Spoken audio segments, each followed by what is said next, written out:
Ashley Mandanas, with her reading from Lord of the Flies.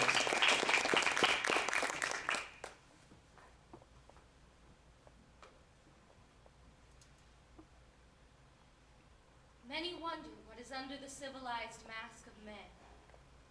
What is man reduced to when cut off from the granted needs of every day? How primitive, without the glaze of restrictions, can man become? Or was he a beast to begin with?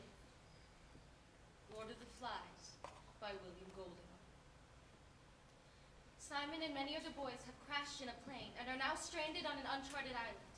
They are no older than 11 years of age and must mature quickly to survive. There was a so-called beast on the island, made of the fear, suspicion, and naivety of breed without number.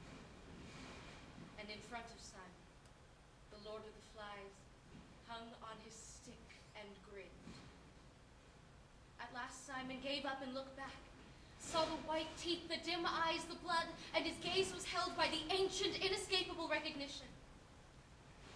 And in Simon's right temple, a pulse began to beat on the brain.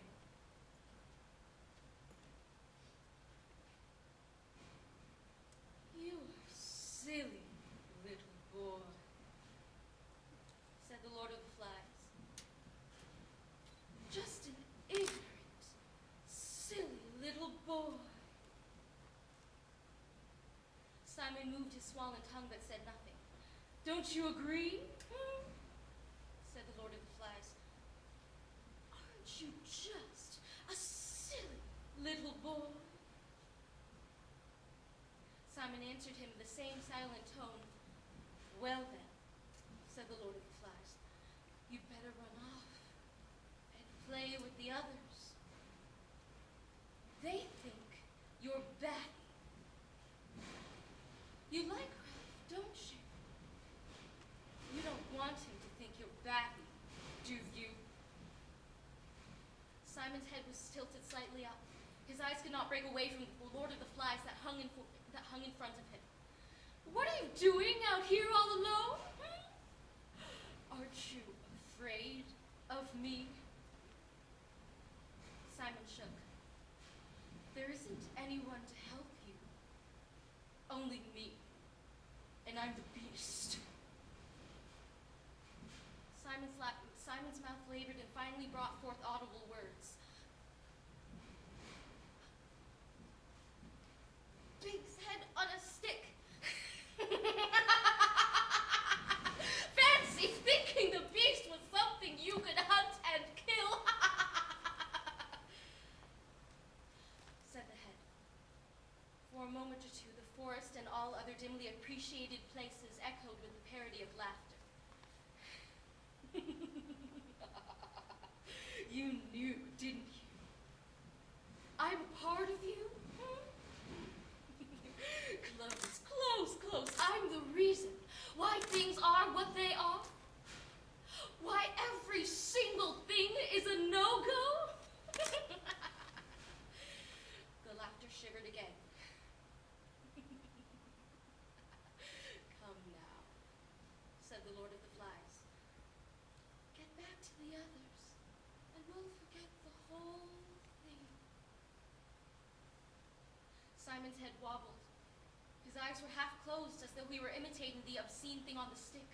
He knew one of his times was coming on because the Lord of the Flies was expanding like a balloon. This is ridiculous. You know perfectly well you'll only meet me down there, so don't try to escape. Simon's body was arched and stiff, and the Lord of the Flies spoke in the voice of a schoolmaster. This has gone quite far enough, my poor misguided child. Do you think that you know better than I do? There was a pause. I'm warning you.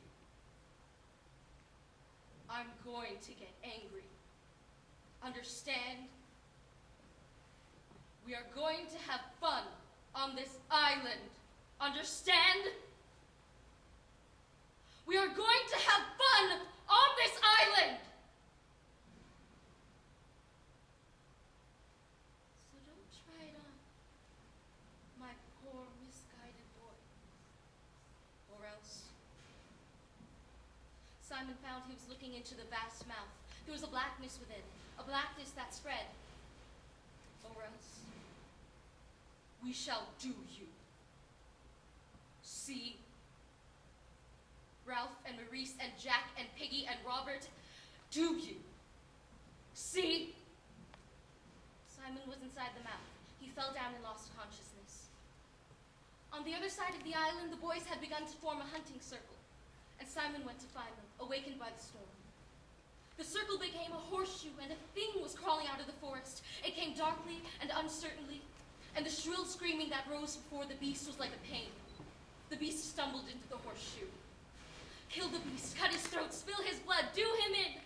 The sticks fell, and the mouth of the new circle crunched and screamed. The beast was on its knees in the center, holding its hands over its face. It was crying out against the abominable noise, something about a body on a hill. And suddenly the beast struggled forward, broke the ring, and fell down to the sand by the water. And suddenly, at once, the crowd surged after it, leapt onto the beast, and screams struck, bit, tore. There were no movements but the tearing of teeth and claws. And presently, the heat broke up, and the figures staggered away. Only the beasts lay still now, a few yards from the sea, and in the pouring rain they could see how small a beast it was.